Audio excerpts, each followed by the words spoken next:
판문점 선언에 대해서 위장평화다. 네. 문재인 대통령은 김정은의 수석 대변인이다. 네. 그리고 얼마 전 태영호 의원이 얘기했던 것처럼 김정은 죽었다. 네. 이런 얘기가 나와서는 안 된다는 겁니다. 거기에 대해서 한 말씀.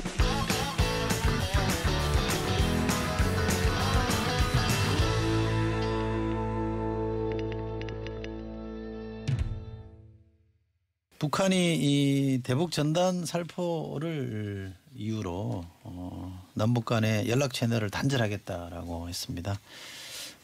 이 북한의 이번 조치를 어떻게 보시는지. 저는 이 대북 삐라를 건 거는 약간 좀 이렇게 표면적인 이유인 것 같고요. 남북 대화 재개를 하자라는 강력한 시위를 이런 식으로 좀 표현한 것 아닌가 이런 생각이 하나 들고요. 네. 또 하나는 이 백두 혈통인 김여정의 지위를 변화된 지위를 우리에게 좀 우리뿐만 아니라 세계에 좀 보여주기 위한 그런 것이 아닌가라고 생각이 듭니다. 네. 아까 우리 이미자 의원님께서도 남북 간의 대화가 중단됐던 적이 17번이라고 얘기를 했었는데요. 71년 같은 경우는 남북 간 직통전화가 판문점에 개설이 되어 있었거든요. 네.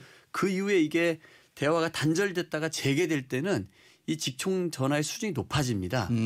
김대중, 김정일 한나이는 국정원과 북한의 노동당 통일전선부에 설치됐거든요. 네. 네.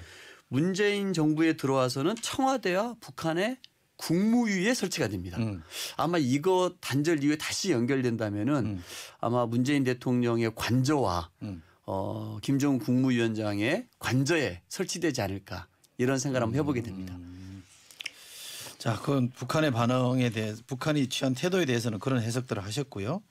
우리 정부는 조금 신중한 입장, 약간 곤혹스러워하는 것 같은데요. 우리 정부 입장을 좀 짚어보죠. 잘 대응하고 있다고 보십니까? 지금 미국과 중국이 상당히 심각하게 충돌하고 있는 상황 패권 아닙니까? 경쟁하는 거죠. 참 이 상황에서 우리나라와 또 북한 간의 대화도 상당히 어려워진 상황은 맞습니다. 네.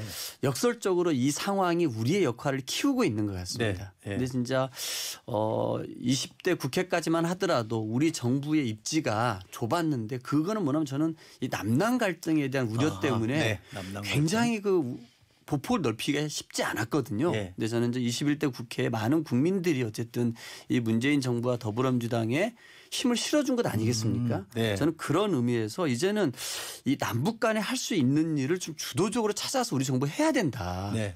미국의 눈치를 봐야 될 문제는 유엔의 대북 제재에 해당되는 문제들이겠죠. 네. 그런 문제가 아니라 남북 간에 할 수 있는 일이라면은 철도 연결의 문제. 네. 비무장지대를 국제평화지대로 하는 문제, 네. 개별 관광을 하는 문제, 예. 이산가족 상병의 문제 예.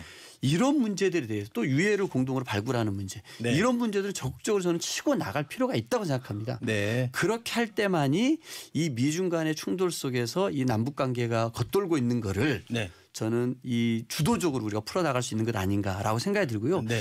이 과정에서 우리가 또 하나 좀 이렇게 좀 경계해야 될 것은 얼마 전에 그 5월 초에 김정은 사망설에 대해서 우리 좀 미래통합당의 태영호 지성호 의원이 뭐 이미 죽었다고 걸어다닐 수도 없다라고 얘기해가지고 국민들 깜짝 놀라게 하고 네. 결국 가짜 뉴스로 판명되지 않았습니까? 네. 과거에도 지난 그 판문점 선이 있어도 2018년에도 그 홍준표 대표 같은 경우가 이게 평창 올림픽이 아니라 평양 올림픽이다. 네. 나경원 원내대표 같은 경우는 김정은 수석 대변인 이런 말로 좀 발칵 뒤집히게 하고 남남 네, 갈등 네, 부추기는 네. 얘기 있었는데요. 네. 이런 일들은 좀 없었으면 좋겠고 알겠습니다. 신중하게 바라보고 우리 정부의 역할을 좀 키우는 데 힘을 실어줬으면 좋겠다 생각이 듭니다. 네. 위험한 말씀을 좀 자꾸 하고 계시는데 예, 위험하다. 민주주의에서는 어떤 다수결이 중요한 게 아닙니다. 서로 간에 어떤 대화와 타협을 통해 가지고 하나의 합의점을 찾아가는 것이 중요하고 하다 안 됐을 때는 다수결의 원리로 가고 다수결의 원리를 따른다 할지라도 소수의 의견을 배려하는 게 이게 민주주의 참 본질입니다. 한번 보십시오. 상임위 중에서 법사위 상임위를 꼭 고집하면서 의장도 가져가고 법사위도 가져가면서 이렇게 여당과의 야당과의 어떤 그런 소통을 갖다가 꽁꽁 짬매 놓는데 이게 얘기가 되겠습니까?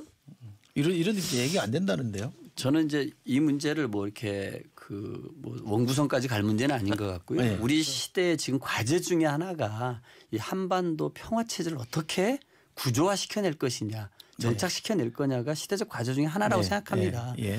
저는 그 박근혜 대통령 시절에도 우리가 삐라를 살포하는 것을 금지했던 적이 있습니다. 2015년에는 3월에 이 무력 충돌 우려로 박근혜 정부에서 삐라 전단 살포를 중지시켰거든요. 맞아요. 그 뭐냐면은 어느 정부든지 간에 어쨌든 이 남북 간의 대화를 해서 한반도의 평화를 구조화시키려는 노력을 했다는 거고요.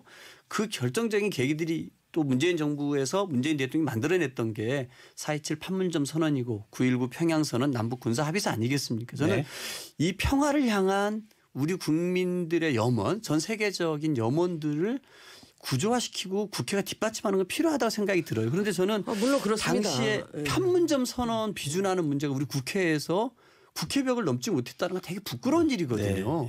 저는 이렇게 어려움이 있을 때일수록 우리 남북은 우리 국익을 위해서라도 뭔가 협력하기 하고 대화의 돌파구를 끊임없이 만들어 나가는 게 되게 필요하지 않나 생각이 듭니다.